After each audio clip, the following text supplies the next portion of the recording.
So the first question is from Hu K. Lee. Where's Hu K. Lee at?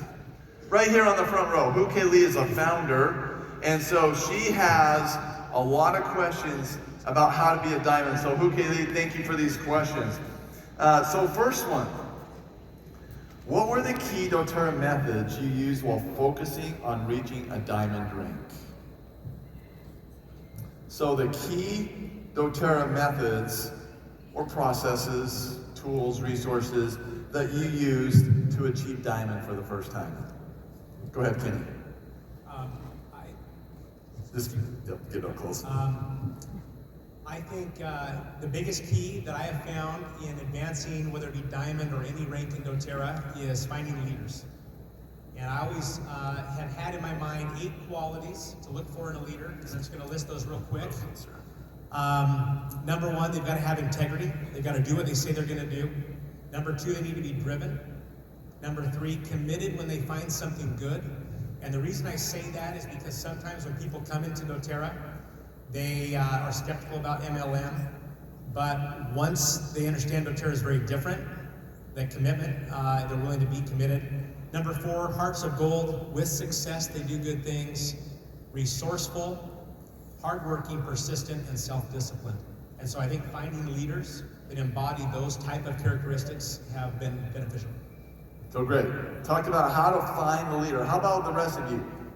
Tactical things that you did, Victoria. So I built a diamond in China, and my upline, I didn't even know them. They were in Utah. And I used the Share Success guides. That's all I had, and I was on my own, and I built a diamond using those guides. And they were very duplicatable, right? So I just would hand those out and say, this is what I'm doing. And it just was duplicatable, and it was simple, and it was proven, right? So that was really how I did it. So we have a ton of great tools and resources out there, right? So Victoria used Share Success. We've got Empowered Success.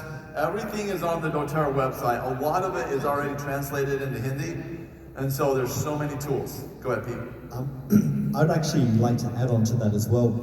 We really just need to stand on the shoulders of the people who have come before us. We have incredible systems. We should be leaning into our recipe, which is Empowered Success, which is pipes. We don't need to reinvent the wheel, which is beautiful when you come into this business. Lean into pipes. We should be using that in every aspect of our business, preparing ourselves. The biggest aspect that we want is for people to be inviting to the opportunity all the time, whether that's as a customer for the product or whether it's for a business opportunity. So I would just say lean into the resources that we have, lean into pipes. It's the recipe. And then the icing on top of the cake is really just your personality. Just add a little bit of personality on top, and then you'll find that it becomes very duplicatable for your business. Great. Yes, Suzanne. Just one more quick thing. Is this on? Yep, you just have to hold it up close. One more quick thing to add on to Victoria's as well, along with those guides, and this goes back to something that Matt taught yesterday as well. Using that mentoring, to use those wellness consults, but the regular mentoring and communication. I know some people that don't talk to their leaders, you know, they go weeks and weeks, and I try to be in touch with my leaders every single week about, you know, something that's happening in their business or just being in touch. But if you don't keep those lines of communication open and do that mentoring on a regular basis, then it's just not going to happen. Great. Okay, so we're going to go down here at the end. We're going to kind of build on this a little bit. But Matt and Ling Ling, challenges. So building to diamond, we heard some great ways, great things that you can use to build to diamond. But there's a lot of challenges on the way.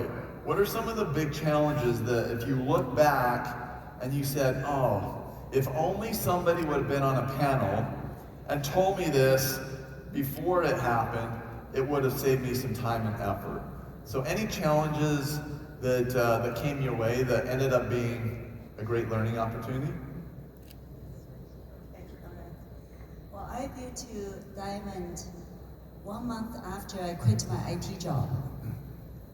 I knew it didn't come that 1 month. It was built on the foundation that I built the 2 previous years that I was doing IT job and doTERRA on the side. My 2 full-time job. I never say I did doTERRA as my side job. I said I did 2 full-time jobs during those 2 years. Very tiring, very exhausting. I sacrificed a lot of time with my children. I basically just fed them and then let them do whatever they want to do. I didn't have time to read with them. You know, spending time with them was something I sacrificed. So during those years, I did have mom guilt. You know, I felt sorry that I couldn't spend more time with them. But in my heart, I knew I was helping more people than just them. I said, okay, I'm sacrificing small love for big love. But I also knew once I can quit my job, I can be full-time with doTERRA, I will have time freedom. I will be able to spend more time with them. So that's one thing. Building to diamond, it takes a lot of hard work. And also in China, during the first a couple years, even a few years, it was not allowed to talk about business at all. We were not allowed to talk about business, only products. So what I want to share, add on to what the leaders have shared, even if you're just teaching products, if you're just taking care of your customers, you can still build to diamond, but you need a lot of customers. So the numbers matter. Some people very focused on finding builders, but then if everyone's only looking for builders, that's not gonna be a stable foundation. You need a lot of customers to be the foundation. So if you haven't found builders yet, don't worry. Don't feel like I'm not gonna be successful, okay? Good builders come out of whatever basis you have laid.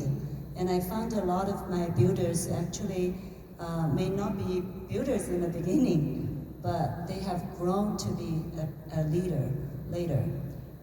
So I guess my experience is, start with the foundations, teaching about the products, and then really serve and teach, educate your product users to love the products. Then you have stable volumes, right? And that gives you the confidence in go out and doing more. And you will find good leaders later. So challenges for getting to diamond. I think that one of the hardest things for me is seeing people that I love so much get started and believing in them, and then seeing them not take the action required to get the results that they say they want, right? Has anyone had someone quit your business? And one of the skills that you need to acquire as you grow to diamond is being able to maintain belief that every new person that joins can be your next diamond, that they have the potential, and you see and you maintain in your mind that they're going to be the next diamond.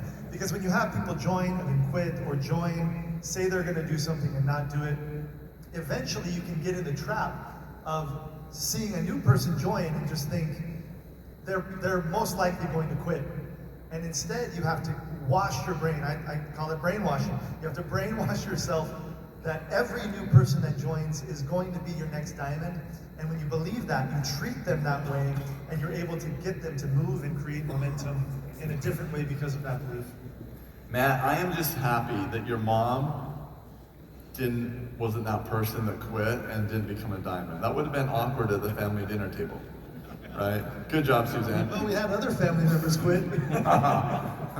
But they're not your favorite son, right, Suzanne? Yeah. Okay, we won't get into family dynamics here. I want to build out on one thing that Ling Ling said, because it's probably one of the most common questions I get in my role as VP of Sales in the US, and now is, how do I find builders? And so Ling Ling talked about it a little bit, but I want to hear just some other tips. How do you guys find builders? I'll start this because I did not start out as a builder. In fact, I didn't even start out as anything. I joined because I wanted to do him a favor. And then I started using the products myself and had a miraculous change in some health issues. And so then I became a believer myself, but still not a builder. When you have your own experience, you want to reach out and share with other people. And so I didn't go out and run and shout it out, but in my little groups of friends and family members, I started asking, well, have you ever tried this? Have you ever tried essential oils for that health issue? And so it started kind of naturally opening up that I all of a sudden became a sharer. I didn't know I was a sharer. He had to tell me that I was a sharer and to do my LRP that was 100. But eventually, after a few of those, I did become a builder. Kind of, as Ling Ling said, it started out with products and being passionate about the products and having my own experience. Then I became a builder, but that's how I found many of my other builders. Becky Rainey, who's here, she just used and loved the products.